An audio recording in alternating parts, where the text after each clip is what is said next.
guys, before we begin, I just want to go over the mistakes that I made as a first timer so that you don't make the same mistake when you are making your shirt. So first off, I did not get the length right. I was supposed to make a shirt dress kind of look. I shared the inspiration with you guys. I wanted something I would be able to wear as a dress and also a shirt, but I am super duper mad at myself right now because I did not get the length right, and I can only wear it as a shirt, not a dress. It's not that bad, but yeah. Now the second mistake is the neckline, guys. Take a look. I'm literally choking myself right now. Okay, so the neckline is not, I really don't know, I don't have any intentions of wearing it like this, but at least just to put a button here would be super super nice. I feel like the neckline is small, and because I used the dartless bodice pattern that we made at the beginning of the year, that is like my perfect size. But I was supposed to like reduce or add length to the neckline, but I didn't do that. So when you are making your own, make sure you add length. That is if you are using the dartless bodice pattern that we made. All right, guys, I think that those are the major mistakes that I made. It's not that bad. It's not like it's bad and I cannot wear it. I can definitely rock it. It's super super nice. I couldn't get buttons here, so I had to make buttons by myself. So yeah, not that I couldn't get buttons, I couldn't get buttons that would work or that would fit. And without further ado, let's get this party started. Don't forget to like and subscribe. So first off, I am going to trace my dartless bodice pattern. I am only tracing all the way to the bust line and I don't need the rest. Okay, so guys, from the shoulder slope, I am going to extend my shoulder slope by 3.5 inches. You can do you. If you want the shoulder to fall more, you can do more, or if you want the shoulder to fall less, you can do less. Okay, so after extending the shoulder slope by 3.5 inches, I am going to go down at the bust line and I am going to extend mine by 2.5 inches. The choice is yours. You can decide to do more, you can decide to do less. Then I am going to extend the new bust line by 3.2 inches, but I think I ended up with 3 inches. Okay, I did 3.2 inches, but you can decide to do 3 inches. Okay, so I'm going to use dotted lines in order to extend the new bust line, and I am going to connect that extended line to the shoulder slope using dotted lines too.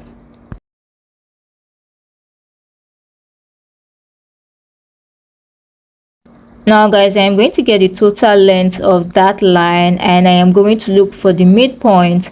I am going to mark the midpoint and I am going to mark half an inch inwards. I am going to connect the line in order to form my back armhole curve, and I am going to go inwards a little bit again in order to form my front armhole curve. Okay, I hope you understand that.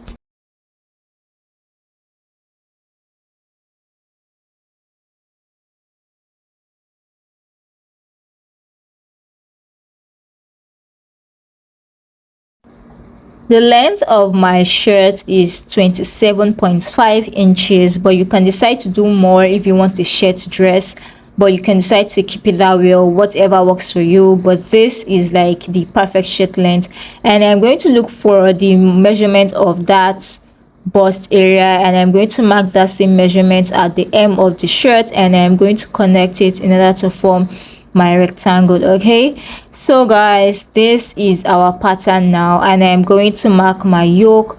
My yoke from the neck point is 6 inches. I think I marked 6.2, but 6 inches works just fine. And guys, in order to make our curve, I went up by 4 inches at the hem line and inwards by half an inch, and I made my curve by hand, although I redid the curve at the end of the day. Okay, for my sleeve, I already ruled my starting points and I'm going to mark my bust circumference divided by 10. I am going to rule that out and I am going to take my bodice pattern, my shirt pattern, and I am going to measure the back and front armhole curve. Okay, so whatever it is that I get, I am going to minus half an inch and I am going to divide it by 2. Okay, so mine is 9 inches and I am going to mark like so.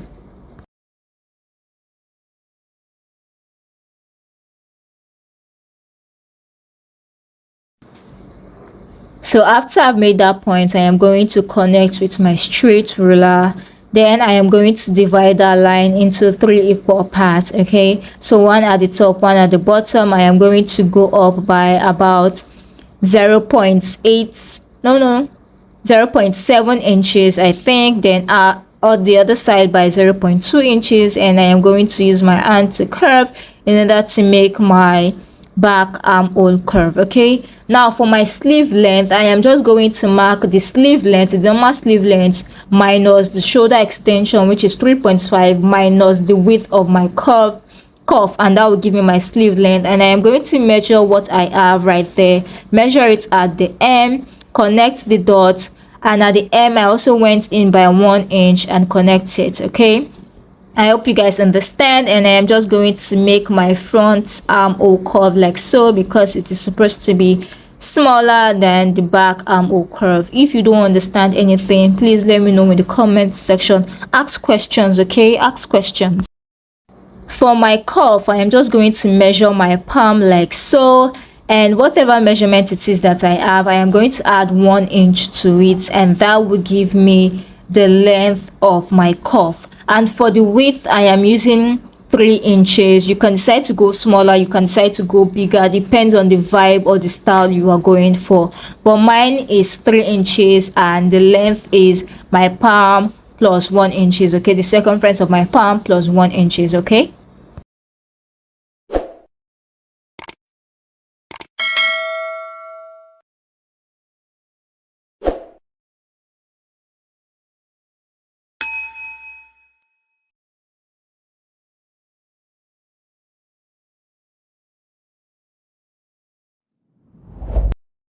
for the sleeve we need 2 pieces. I have 2 pieces of my sleeve here. I am just going to reduce the one part of the sleeve or half of the sleeve in order to give my front armhole curve, because the front is smaller than the back. Remember that. Okay, so after doing that, I am going to label my front so that I do not forget. All right, so after doing that at the front, I am going to turn my sleeves, and I am going to go to the back of the sleeve. So this is the front that we just worked on. Let us move to the back. So from the back, I am going to go inwards. I think I don't think I remember how many inches, but I think I went inwards by almost 3 inches and upwards by about 2.5 inches, I think, but you can decide to make that longer if you want. I think mine was short, but it worked fine. And I am going to slit it open like so, and that is what we are going to do for the back. For the front, we need 2 pieces right sides facing each other. I added ½ inch and 1 inch for the plackets. For the seam allowance, I added ½ inch everywhere except for the M, which is 1 inch. And also for the back, I added 1.5 at the midpoint because we're cutting it on fold, and ½ inch everywhere except for the M, which is 1 inch. And for the yoke, guys, 2 pieces cut on the fold, ½ inch everywhere. All right, I hope you guys are getting the way we are cutting this thing. Okay,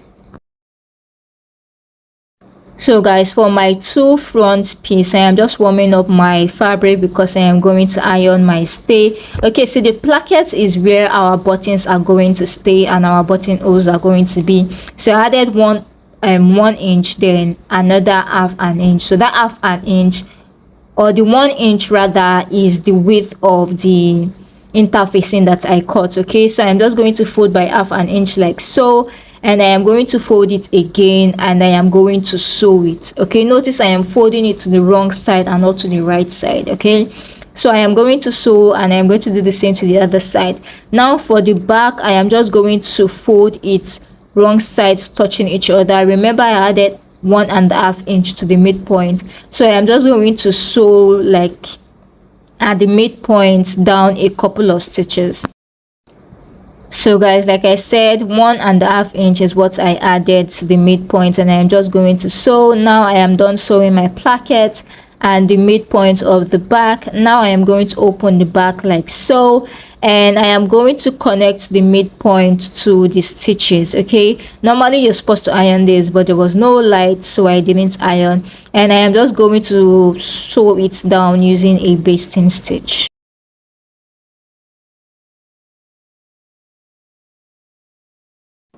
Now that we are done sewing, I am going to bring my yokes and I am going to attach my yokes. So my back is facing, my back bodies, or the bottom part of the back is facing right sides with the yoke, so right sides facing each other. Then I am going to bring the second yoke. I am going to place it right side facing me, okay, and I am going to place the top like so on it. I'm just previewing what I wanted to achieve. Learn to preview what you want to achieve, guys, before stitching everything down.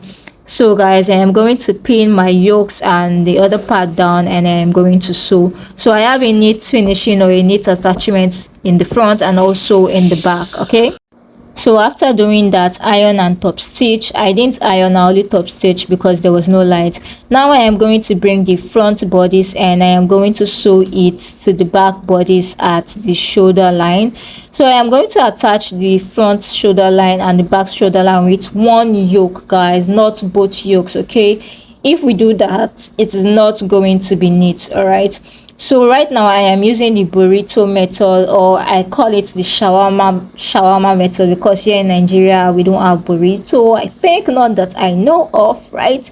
So just one yoke, and I am going to take the patterns that we have, our piece of cloth, and I am going to roll it in. My first roll wasn't so tight, so I'm going to roll it the second time so that it is tight and I can sew it the way I want to, okay.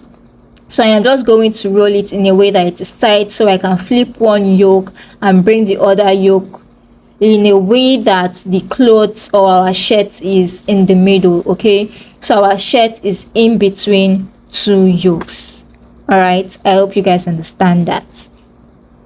So after pinning down, I am going to take it to my sewing machine and I am going to sew. When you get to the sewing machine, you want to make sure that you are stitching the right thing and you are not holding the shirts as you are sewing. You are sewing just the seam allowance of the shoulder slope. And at this point, guys, NEPA decided to embarrass themselves. But I decided to wait so that we can flip this shirt to the right side together. So I did that when they brought the light, and I didn't do it off camera. You should thank me for that if you're just in this method for the first time, okay. So we are just going to gently bring it to the right side, and guys, we have a neat finishing at the shoulder slope, both at the front and at the back. Isn't that nice? So now I am going to sew the front and the back at the side seams in order to hold them down. After sewing, I am going to iron. Thank God there was light at this point. Now guys, let us work on our cuff. So guys, remember the measurement, the pattern we cut out for our cuff. I already cut it out for the interfacing, and I added half an inch seam allowance all around, and I have 2 fabrics with the interfacing and 2 fabrics without the interfacing. So I am going to take the parts that does not have the interfacing. Normally you're supposed to iron up the part that has the interfacing, but I wanted the part that has the interfacing to be outside. But guys, I feel like there is no rule. Do you experiment, try, fail, do whatever it is you want to do, okay. So I'm going to place them right sides together. I am going to pin, and I'm going to sew everywhere short except for the parts where we folded it in, because that is how we will turn our cuff to the right side, okay.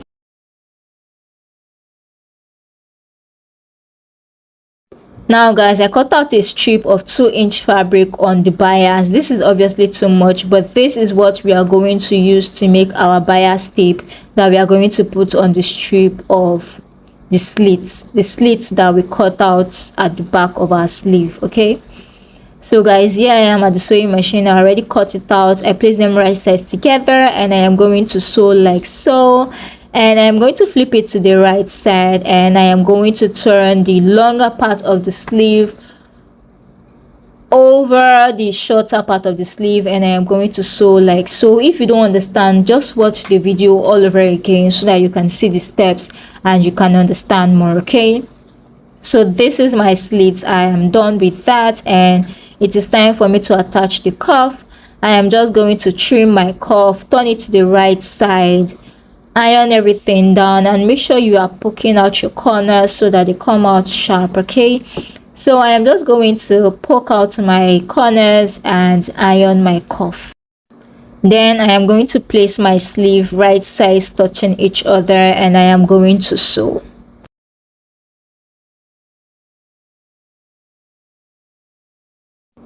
After sewing, guys, I am going to make 2 rows of gathers. Okay, so I'm just going to use the longest stitch in my sewing machine, and I am going to sew some gathers there in order for me to be able to sew my cuff to the sleeve. And I am going to sew like so, right sides touching each other. The side that does not have that is not folded, that does not have the interfacing, is to the right side of my sleeve. So I am just going to pin them together and sew.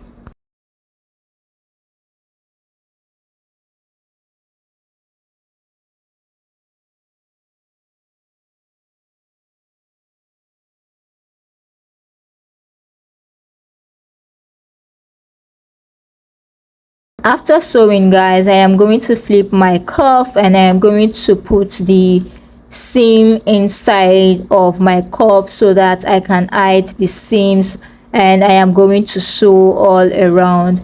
And when we are sewing the 4 corners, guys. We are not just sewing the opening short. Okay, and remember to remove your gather stitch, especially if they are visible. And when you sew the opening short, you should sew all the 4 corners and not just the opening. But your choice, do whatever works for you, do whatever it is that you like. Here are my sleeves. They are all ready, they are sewn, and it is ready for me to attach the sleeve to the shirt. Okay, so when you attach the sleeve to the shirt, remember we cut the front slope smaller than the back slope, so you want to make sure that the front slope on the sleeve is connected to the front slope of your shirt. Okay, so you want to attach them seam to seam. You want to make sure they are spread out evenly, and then you can sew them all around.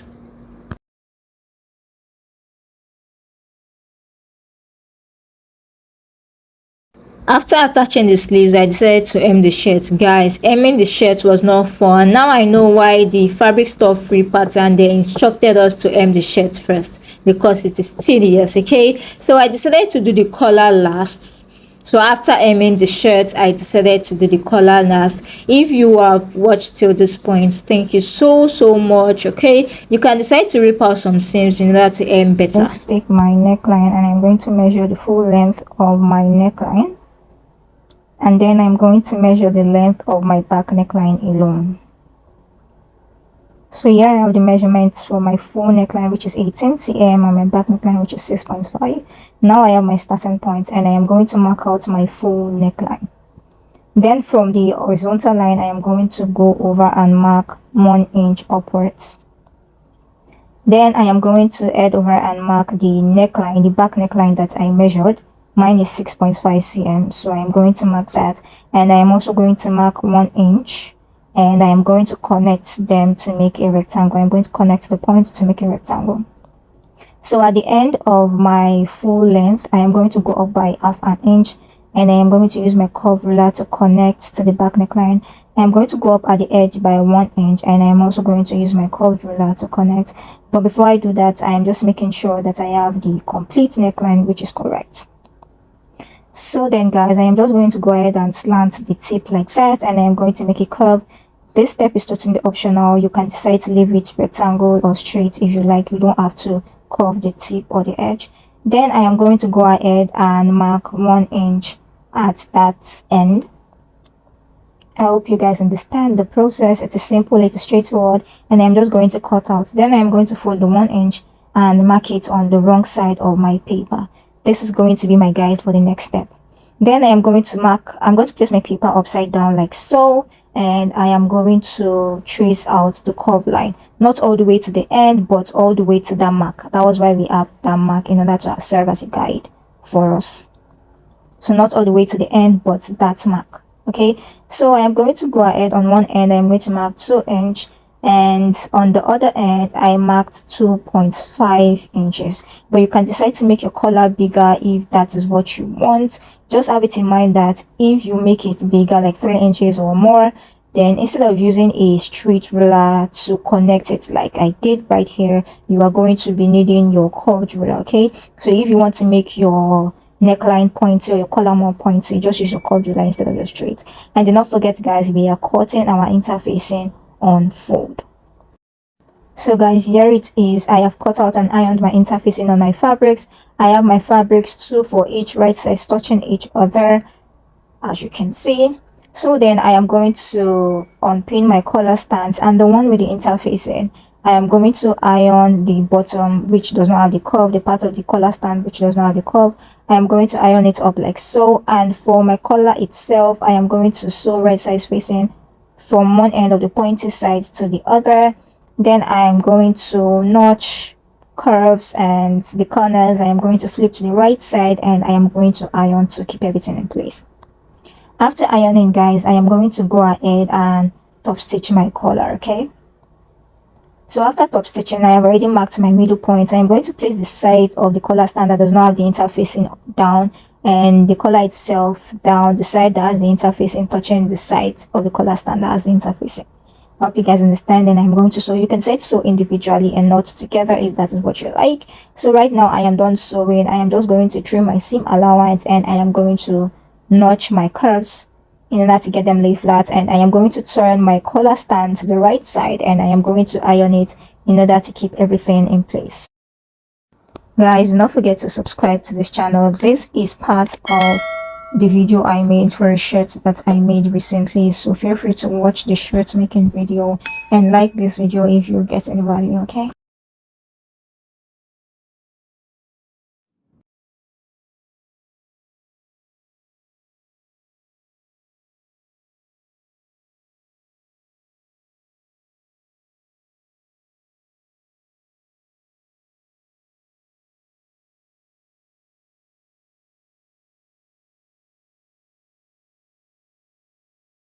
so after ironing your collar stand, I went ahead to iron the collar down. I did that off camera. So now I am just going to take my pen, and I am going to draw a guide like so, and I am going to fix the collar to the shirt. Okay, I am just notching my midpoint, and I am going to attach the collar to my shirt like so. That side that I am attaching to the shirt is the side that does not have the interfacing, so we want to place them right sides facing each other, and we want to sew. So after sewing right sides touching each other, I am just going to finish it the normal way that we finish these things, guys. You just put your rough edges into the wrong side, and you top stitch in order to close the shorts. It is as simple as that. If there is anything you don't understand, ask me a question, and feel free to subscribe for more tips and tricks. See you in my next video.